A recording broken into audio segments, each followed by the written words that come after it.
Here is a family, husband and wife. It is very important to understand from the point of view of the future of the family that a man and a woman belong to fundamentally different psychotypes.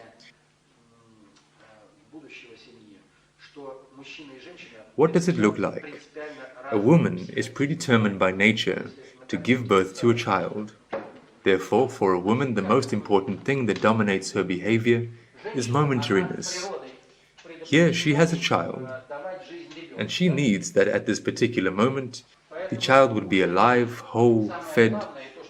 That is, her orientation is predeterminedly for very short periods of time. The wife gives birth, the man goes on a business trip at that time, he leaves in the morning, comes back in the evening, the child is already asleep. That is, he has no orientation towards such momentary problems.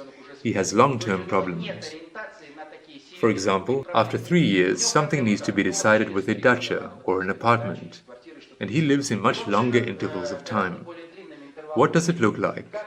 From the point of view of the law of normal distribution, if you take a time interval, then women will have this distribution.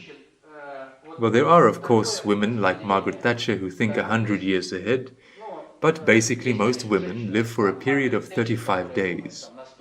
If, let's say, you want, relatively speaking, to propel someone to deputy, he can be a bad person as much as he wants, but if you show him very beautifully on television over the course of 3 days, then the women will go and vote for him, because this is their nature. If you take men, then they have a fundamentally different distribution. It is like this.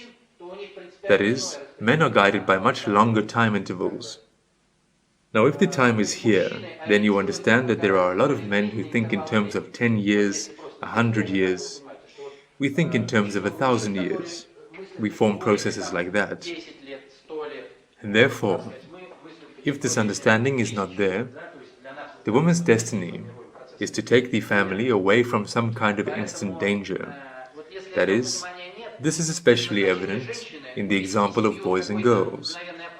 So there is some kind of turmoil, somewhere some kind of cliff, somewhere some kind of thin log. The boy will definitely go there and fall there. Why? Because their functions are different. A woman must do everything to bypass this zone of danger. The boy must train, because the function of a man, when he is already in the zone of danger, is how to egress from this zone of danger. A woman starts up hysterics. A man, on the contrary, shows his qualities in this situation. Boys, on the unconscious level of the psyche, begin this training when they train in various dangers, because later in life they may have to learn this. And non-understanding of this leads to all sorts of conflicts. Because a woman has such an orientation, buy me a ring. A man, not realizing this kind of long-term behavior, refuses. And they start conflicts because of little things. He says no. But why? Well, because he has an orientation for 5 years, and he understands that if today there is a ring, tomorrow there is something else, then the objective that he set at an unconscious level for implementation in 5 years will not be realized. It is also very important to develop thinking algorithmics with children. That is, not just to help them solve the problem, but simply sit down, enter the child's biofield, and solve the problem with him. Not speak, but think with him, because we are biofield creatures, and biofields work.